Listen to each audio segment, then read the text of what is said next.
Good morning, good afternoon, and good evening, wherever you are. And welcome to the latest episode of the My Coach Ben podcast. And we'll be continuing with our career growth A to Z. Firstly, before we get on to it, I'd like to give a warm welcome to the new subscribers and followers on the various social media channels. And also, I would like to give a special thanks to Daniela and Johnny and the team at Radio Jamaica for giving me the opportunity to be on their show again. I'll leave a link to that. There was another career discussion the week before last, I believe it was. So yes, I'll leave a link to that, and you can listen to the recording, which was actually pretty interesting, actually, if I say so myself. So do go and check that out if you have a chance. One quick point before we get into it is just to mention that June is Men's Mental Health Awareness Month, and I would like to just remind the men and the women, of course, who are related to some man, which is pretty much every woman, that we need to check in on the men folk and just make sure that they're okay, whether it's someone who is the archetypal life and soul of the party, or someone who's a little bit withdrawn, or just someone that you think has kind of got a handle on everything. Just give them a shout, make sure they're okay. Because as the saying is, and it's not just a saying, it is okay not to be okay. So let's just look out for each other, particularly among the men, the brothers.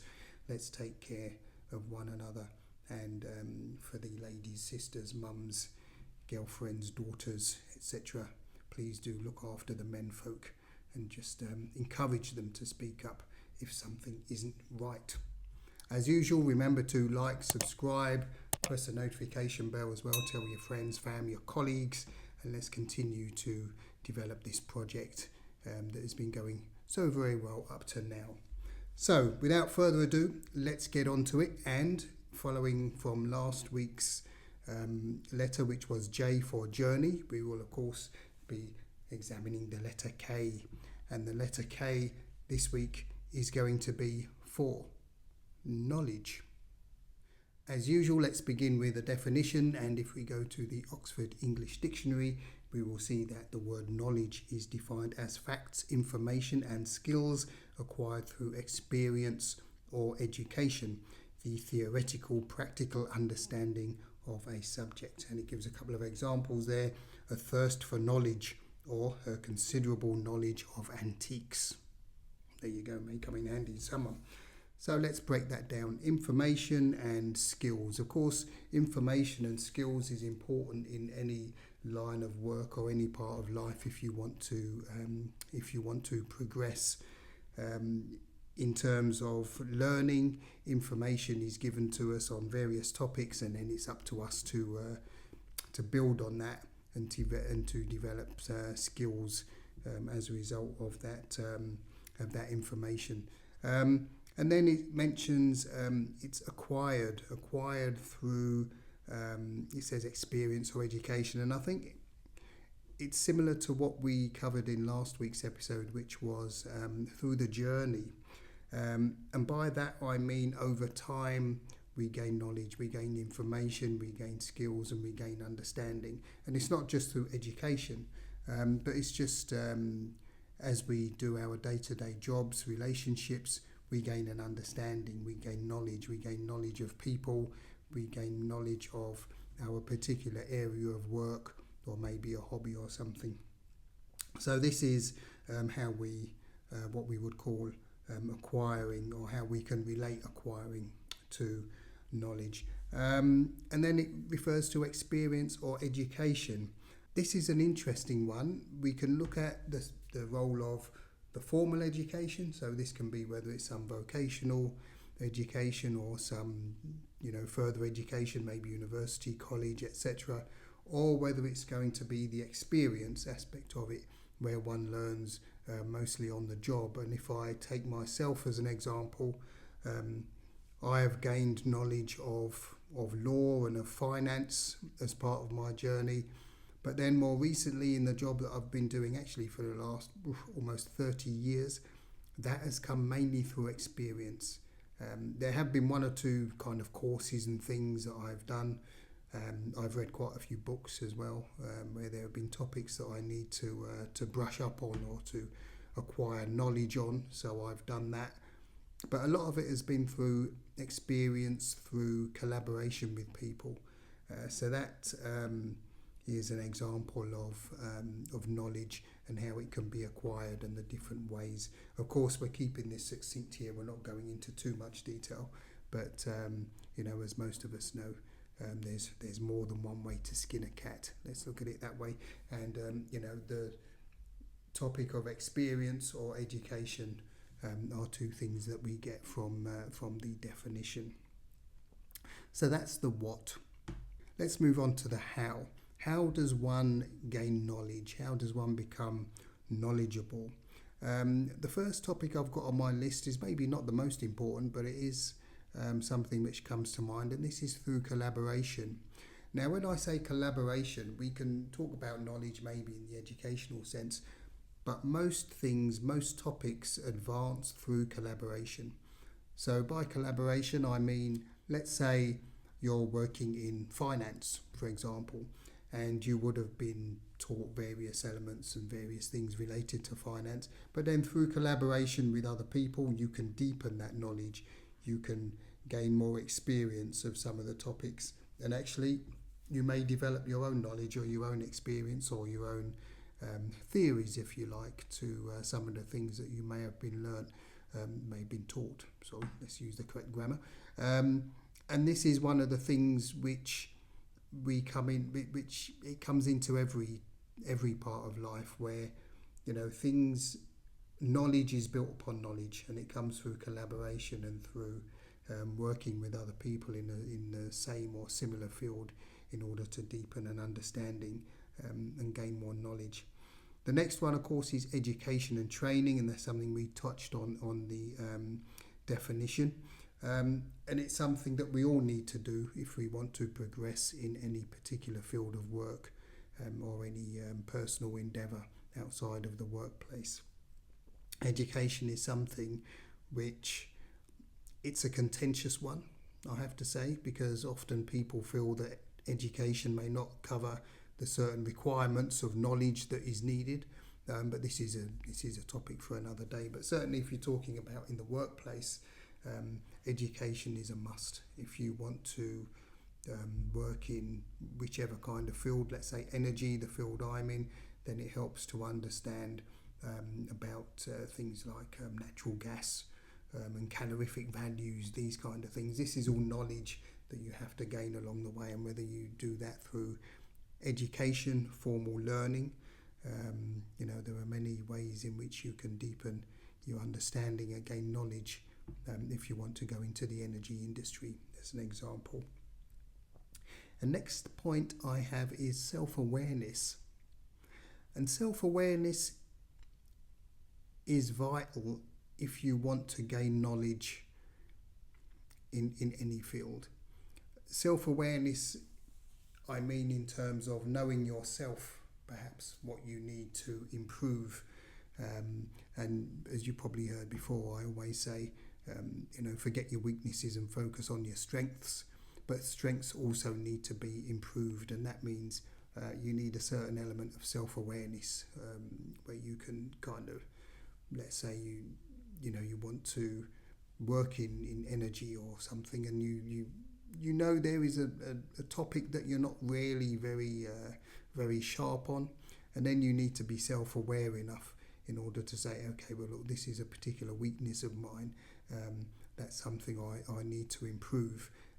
So, for example, if you're an energy trader, now trading is actually, there's quite an emotional element to trading, and if you don't know about that, then it can be quite costly. And again, this is something that people need to be quite self-aware about, to know whether or not they're an emotional type, or whether or not they're someone who, they have a good poker face, or they can keep their head under pressure and things like that. So these are things where self-awareness comes in when we're talking about gaining knowledge and expanding knowledge in a particular field or endeavour. So as an example, over my career, I would say most of my knowledge has come through experience and collaboration. Obviously, there's been some learning, whether it's in terms of law or finance and what have you. These things have been kind of indirectly related to what I do, but most of it has come through experience, as I say, and collaborating with the right people, speaking to the right people, having the right support. All of these kind of things help you to get knowledge and to gain knowledge in order to improve your expertise or your performance in your job. So that's been vitally important, as well as listening while this collaboration is taking place. There's a lot of people that are very knowledgeable, and you can do two things. You can pay 5 or 10,000 euros or quid or whatever for a course, and allied to that, you can also speak to people that are already experts in that field, and you can learn, I would argue, equally as much, which is probably more relevant, let's say, over a period of time. Allied to that, there's experience, good and bad experience. I think in most fields we've all had our share of mess ups. Let's use another four-lettered word before up, and we've learnt from those. We've gained knowledge from those experiences over time, be they good or bad, and this is kind of how it goes in the journey of work and life and everything else. So to summarise, how can we put this all together? Well, we looked at the definition, the definition of knowledge, so facts, information and skills acquired through experience or education, the theoretical or practical understanding of a topic. And we mentioned, of course, the information and skills which one needs in order to deepen knowledge, and this is acquired over a period of time, or over, let's say, the journey, as we mentioned in last week's topic. And of course, experience or education, a good mix of both, learning on the job, etc. This is one of the points that was mentioned in the definition. So that will be the what, and of course the how. We mentioned first collaboration, and it's important to collaborate with people in a similar field or in the same field in order that you can gain knowledge and experience and maybe some different perspectives against what you may have learned in the formal setting, which brings us on to education and training. And this is something which most of us will need in our particular field in order even to kind of get a foot in the door. You need to have some understanding, some knowledge of the field that you want to go into, and education and training is one way of doing that. Education I tend to regard as the base case, and then the training is something which is ongoing, like one of these CPDs, let's say, these continual professional development programs or whatever they're called these days. But essentially this is just training and ongoing sharpening of the knowledge, let's say.